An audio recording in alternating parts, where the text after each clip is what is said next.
Now, how can we find out the speed?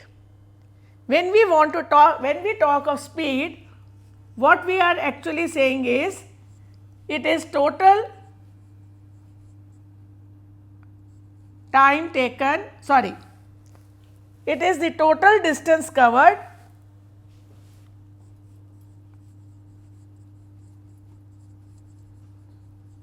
divided by total time taken. For example, if your school is about 10 kilometers away from your home and this time is covered while walking in say 30 minutes, then what will be the speed? 1 by 3 kilometer per minute. And if by car it is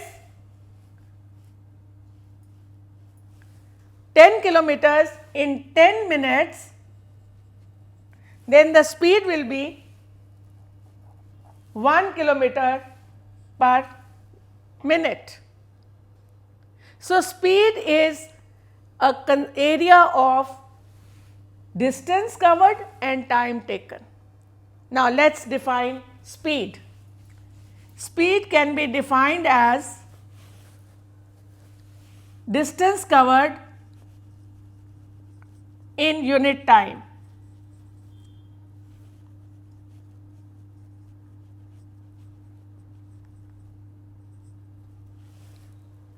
So, usually it is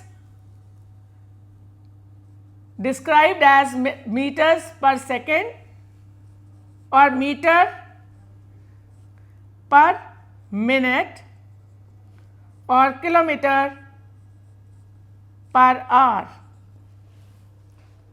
Now, you must have noticed I have not used the word meters or kilometers, because the units, measurement units are always in singular and not in plural. Units are expressed in singular. This is a very important point. So, this you must keep in your mind always, especially when you are writing. In a car or heavy vehicle or a two-wheeler, you must have noticed there is a device needle of which keeps moving depending upon how fast or slow you are moving. Now, what is this device called? This is called speedometer. Through this device, we can come to know at what speed our vehicle is moving. This helps us to give an idea whether we are within the limit or not, because in the residential area or even on the highways there is a limit of speed. So, it is important to have speedometer which will be able to tell us speed from the legal angle. Also, it is important from the safety angle. Thirdly, a speedometer can also help us predict roughly how much time will it take to reach our destination. Now, what about if we want to know how much distance has been covered? Sometimes we know the distance, but at the other times we know where our destination is, but we do not know how much distance is there.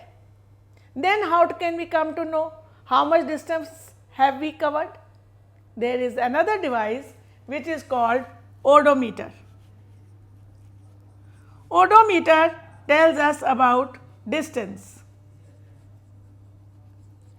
In any case, because speed, time and distance are related to each other, we can calculate distance through this formula also.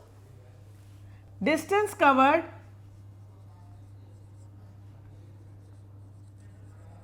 is equal to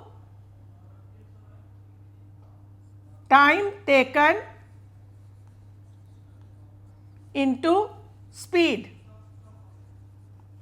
You took about 1 hour and you moved at the speed of 60 kilometers per hour. So, 1 into 60. So, that means how much distance did you cover? 60 kilometers. So, like this we can find out distance also and speed also. Another interesting thing is that next time, if you have not been observant before, when you are sitting next to your father or mother when they are driving, you just keep your eyes on the speedometer and you will find that it does not remain unchanged. Sometimes it increases, sometimes it decreases, and also at red light you totally stop. And in the beginning the speed is less till you gain the final speed. So, actually it is very difficult to say that at what speed a particular vehicle is moving, because the speed keeps on changing. Then how do we say that this is the speed?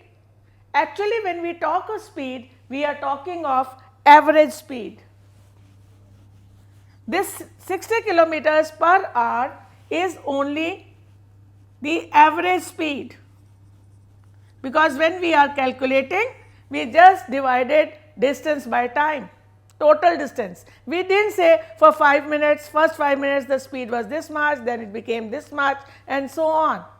We just take in totality.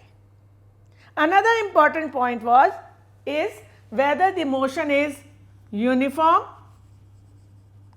or non-uniform.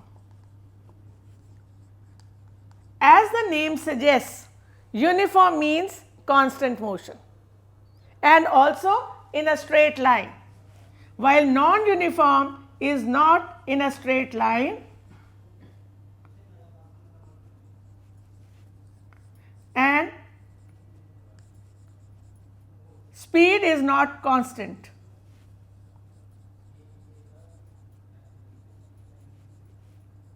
And now you can well understand that the way cars and two-wheelers or buses and trucks move on roads, we can't call it a uniform motion, because it is not in a straight line and the speed is also not constant.